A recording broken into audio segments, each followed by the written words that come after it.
Hello everyone, मैं doctor Hina शमायन आज आपसे जेस्टेशनल डायबिटीज़ मेलाइटस के बारे में कुछ इन्फॉर्मेशन शेयर करने जा रही हूँ। तो जेस्टेशनल डायबिटीज़ मेलाइटस होता क्या है? जब प्रेगनेंसी के दौरान पहली बार डायबिटीज़ मेलाइटस डायग्नोस होता है तो उसको जेस्टेशनल डायबिटीज़ मेलाइटस कहते हैं। इसमें रिस्क फैक्टर्स क्या क्या है, यानी ये किन किन लोगों में इसके होने का ज़्यादा खतरा होता है। तो अगर पहले से पेशेंट को प्रेगनेंसी के दौरान जेस्टेशनल डायबिटीज़ मेलाइटस हो चुका है तो उसमें दोबारा होने का चांस काफ़ी बढ़ जाता है।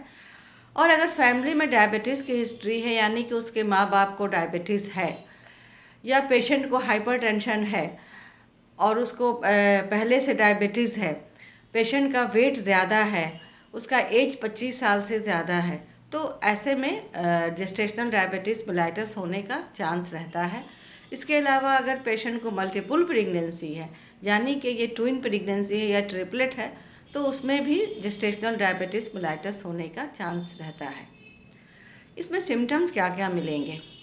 तो जल्दी जल्दी यूरिन का पास होना, तबीयत मतलाना, बहुत ज़्यादा प्यास लगना, बहुत थकावट होना, वज़न का तेज़ी से बढ़ना, ये सब सिम्टम्स मिल सकते हैं। और अगर ये सिम्टम्स मिल रहे हैं तो इसमें स्क्रीनिंग टेस्ट करवा लेना है। अब इसकी वजह क्या है? तो प्रेगनेंसी के दौरान प्लासेंटा से कई तरह के हार्मोन्स प्रोड्यूस होते हैं जो कि इंसुलिन को उसका काम करने से रोकते हैं। और इंसुलिन का काम है बॉडी में ग्लूकोज को इस्तेमाल करना। तो ग्लूकोज का इस्तेमाल नहीं होने से ग्लूकोज का लेवल ब्लड में काफ़ी बढ़ जाता है और ये ग्लूकोज ब्लड के साथ बच्चे में चला जाता है और वहाँ ब्लड ग्लूकोज लेवल हाई हो जाता है और ये ग्लूकोज फैट में कन्वर्ट हो जाता है और बच्चे का वज़न बढ़ता जाता है। अब जेस्टेशनल डायबिटीज़ मेलाइटस को डायग्नोज कैसे करना है?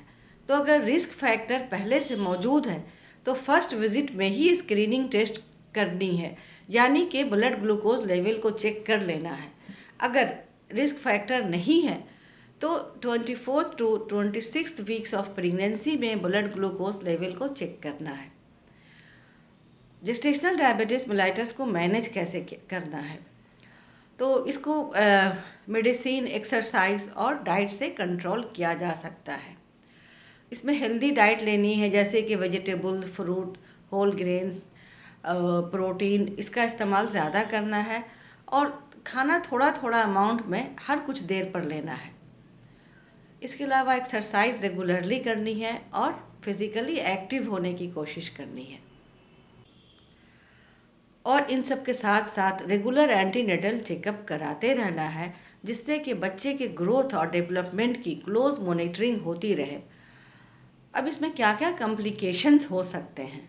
तो माँ में जो कॉम्प्लिकेशन हो सकते हैं वो है कि प्रेगनेंसी के दौरान हाइपरटेंशन होना, बच्चे का वेट ज़्यादा होना, जिससे कि सिजेरियन सेक्शन हो सकता है, आगे चलकर माँ में डायबिटीज़ हो सकता है। और अब बच्चे में कॉम्प्लिकेशंस क्या क्या हो सकते हैं? बच्चे का वज़न ज़्यादा हो सकता है और डिलीवरी के बाद बच्चे का ब्लड ग्लूकोज लेवल कम हो सकता है, जिसको हाइपोग्लाइसेमिया कहते हैं। उसके बाद ब्रीदिंग प्रॉब्लम उसमें हो सकता है, उसको हार्ट डिजीज़ हो सकता है, बच्चा प्रीमेच्योर भी हो सकता है। तो और आगे जाकर बच्चे में डायबिटीज़ भी हो सकता है।